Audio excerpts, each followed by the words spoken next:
TMC Production. Dr. Bishop Amani. Tabia ya Mkristo. 2026. Ukristo ni mzito, mambo mazito.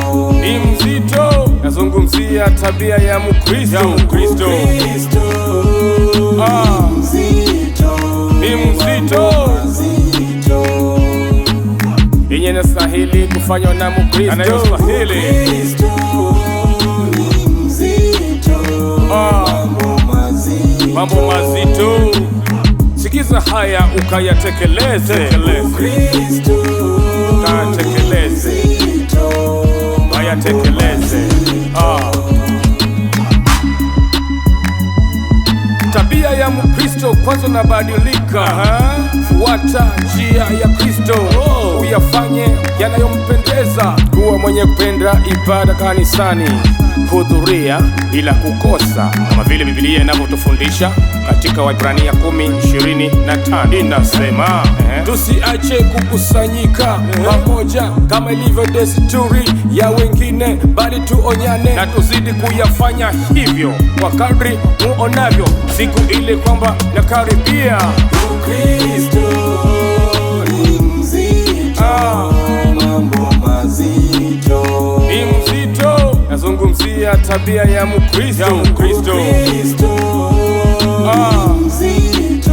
ni mzito, yenye nastahili kufanywa na Mkristo. Anayostahili. Ukristo ni mzito, mambo mazito. Sikiza haya ukayatekeleze.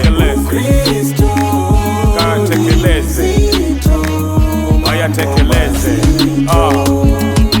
Tuna tabia njema nyumbani, tufundishe jamii zetu. Hayo yanapatikana kwenye ibada tunazofanya nyumbani. Kitabu cha Matendo 5:42 kinatueleza, na kila siku ndani ya hekalu na nyumbani mwao hawakuacha kufundisha na kuhubiri habari njema za Yesu kuwa yeye ni Kristo. Ukristo ni mzito, mambo mazito. Ni mzito. Nazungumzia tabia ya Mkristo. Ukristo ni mzito, yenye nastahili kufanywa na Mkristo. Anayostahili. Ukristo ni mzito, mambo mazito. Sikiza haya ukayatekeleze. Ukristo Ukayatekeleze, ukayatekeleze. Kristo ni yule anayehubiri habari za Yesu alizofanya hapa duniani, huambia ndugu zetu uzuri wa Bwana Yesu Kristo na kushukuru kwa kila jambo.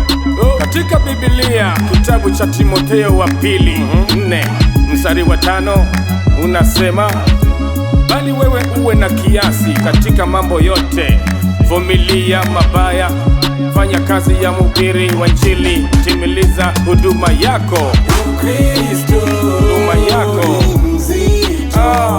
mambo mazito.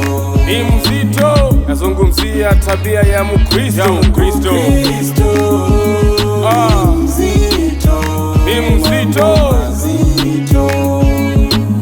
yenye nastahili kufanywa na Mkristo. Anayostahili. Ukristo ni mzito, mambo mazito. Sikiza haya ukayatekeleze. Ukristo Ukayatekeleze, ukayatekeleze. Mkristo ni yule mwenye kushirikiana na wengine katika imani, kutiana moyo na kuinuana kiimani, na kutiana moyo kwa aliyeshuka kiimani. Katika kitabu cha Yohana 17:21 inafundisha watu wawe na umoja, kama wewe Baba ulivyo ndani yangu nami ndani yako, hao nao wawe ndani yetu, ili ulimwengu upate kusadiki ya kwamba wewe ndiye uliyenituma. Ukristo ni mzito, mambo mazito. Ni mzito. Nazungumzia tabia ya Mkristo. Ukristo ni mzito, yanayostahili kufanywa na Mkristo, yanayostahili. Kristo ni mzito, mambo mazito, mambo mazito. Sikiza haya ukayatekeleze, Kristo ukatekeleze.